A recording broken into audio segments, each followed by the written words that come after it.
Monday, August 19th. All of England is now a defense area. A lone German plane bombed a southeast coastal town early today. Some damage was reported. Other than that, there was general quietness in the air, according to Press Association reports. From Berlin came word that planes are heading towards Great Britain to observe the damage caused in yesterday's mass air raids against England. And of this raid, England says she administered to Germany the greatest aerial defeat of the war. In Africa, the Italians claim to have broken British defenses around Berbera, the capital of Somaliland. From Cairo, the British report that RAF planes bombed the Italian airdrome at Addis Ababa in Ethiopia. And now for the report of Edward R. Murrow in the British capital. Go ahead, London. This is London. Britain today claimed the greatest proportionate defeat of the German Air Force yet scored in the war. An Air Ministry communique was issued early this morning. It contained only 11 words. It said, "It is now known that 140 enemy aircraft were destroyed yesterday. The Royal Air Force lost only 16 of its fighter planes, but the pilots of 8 are safe," says the Air Ministry. It is reported that planes are over a southeast coastal town this morning. Today's RAF communique from Cairo says that their bombers raided Addis Ababa and bombed the military aerodrome at that city in Abyssinia. Direct hits were registered on 4 hangars, and a gasoline fire was started as a result of the bombing. More than 600 German bombers and fighters crossed the coast of England yesterday in 3 mass attacks. According to several London newspapers, all the German planes were on their way to attack London. But according to official sources, the German raiders were seeking military objectives on London's outskirts. In the last raid of the day, 70 German bombers turned back when greeted by a shrapnel barrage over the Thames estuary. During last night and early today, the German Air Force confined itself to sending over airplanes one at a time. A few bombs were dropped in the darkness on the southeast coast. The Ministry of Home Security issued a new order this morning. The 12 regional commissioners of Britain, appointed some time ago, are now given complete authority to issue any orders or directions required for the defense of their respective areas.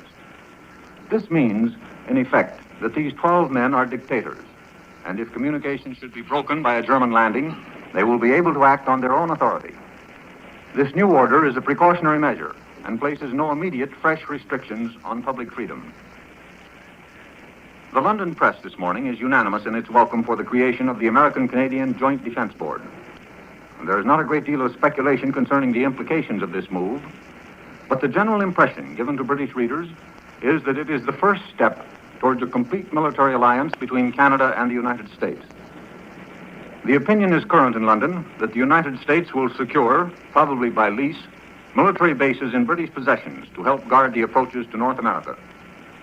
Official quarters still refuse to link these conversations concerning military bases with a possible deal involving the transfer of those 50 American destroyers to Britain. London is watching with keen interest the progress of the American Army transport ship American Legion, homeward bound from Petsamo. The German warning and request that the American Legion should change course is promptly displayed in today's papers, as is the State Department's reply that the ship will proceed on her original course. Reports from Washington failed to make clear the exact grounds on which the American government decided to send this vessel through admittedly dangerous waters. Wireless communication with submarines at sea is difficult. This fact was demonstrated when a British submarine torpedoed a French heavy cruiser several days after the order had been issued that no further French ships were to be attacked. The British submarine had failed to receive the order. The British censors are again under fire. The Daily Telegraph reports exasperation in America over the Germans' 9-hour lead in air raid news to the United States. American press messages paying tribute to the high morale and calm conduct of the Londoners were held up for many hours. The Daily Express says, "How long is this gagging to go on? Last week we fought and won a great battle, but all the Americans heard of it was a daily gobbled version." On Thursday and Friday, and again in the Sunday papers, our good friends had to take Germany's word that London was in ruin. The editors ruefully printed these stories in big type because there was little else to fill their columns, says the Express. Most American correspondents in London share the sentiments voiced by the Daily Telegraph and the Daily Express. Exasperation is a pale and inadequate word to describe a reporter's feelings when he has a good story which does not reveal military secrets and is unable to get it out. I return you now to CBS in New York.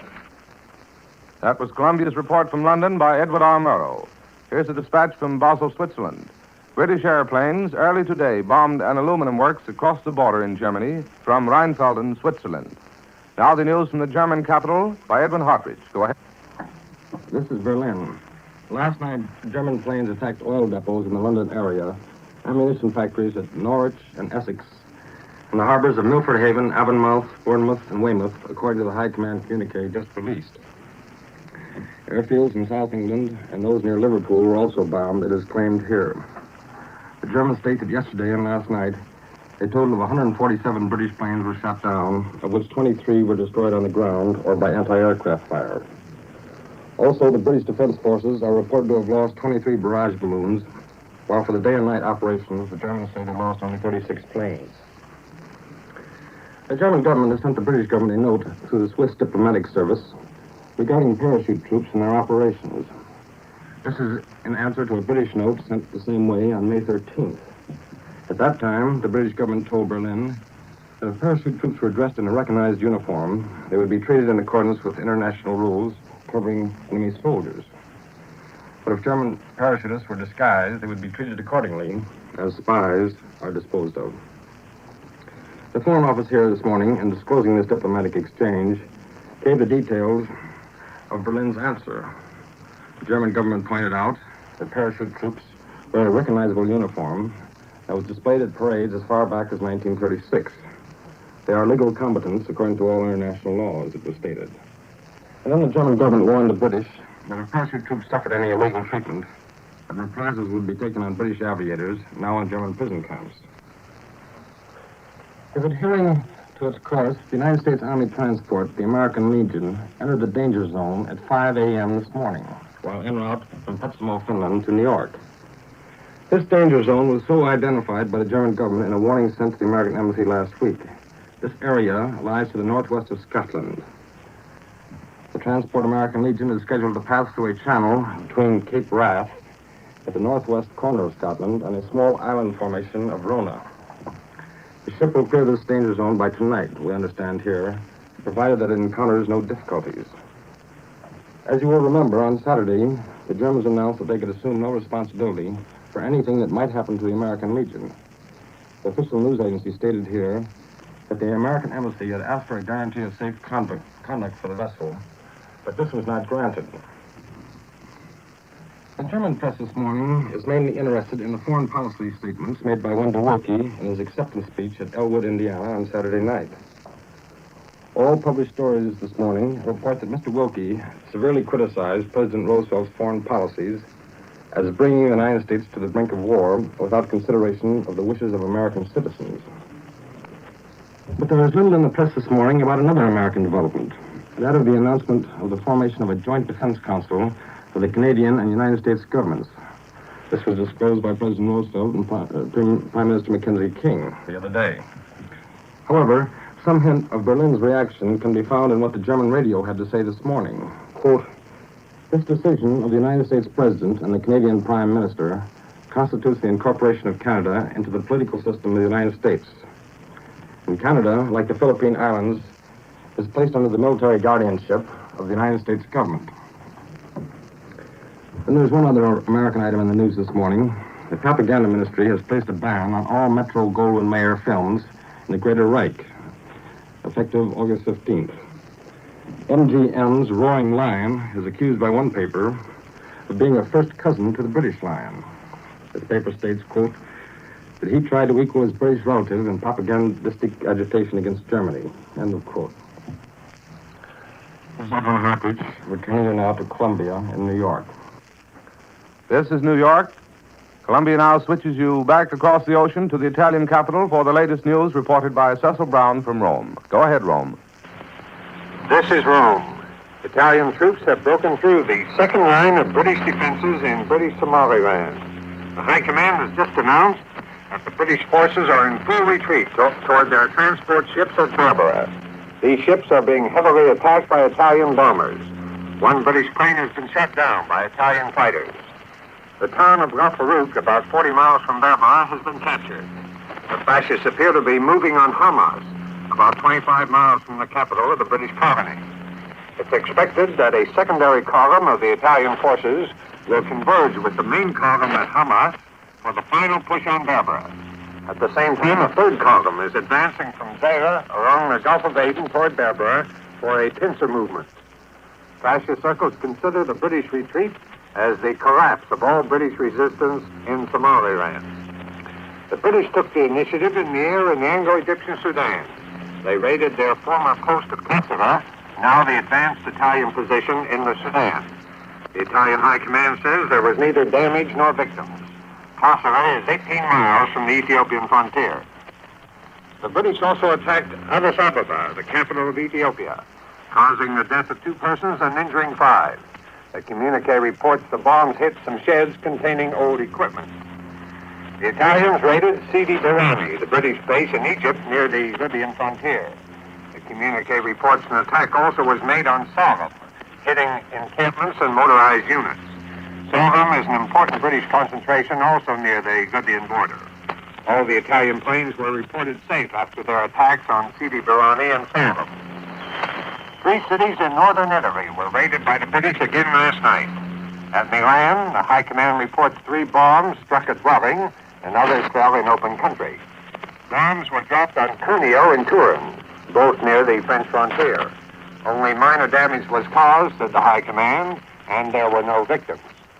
The British also dropped leaflets telling the Italians they were forced into the war to fight on behalf of Hitler and against Italian interests.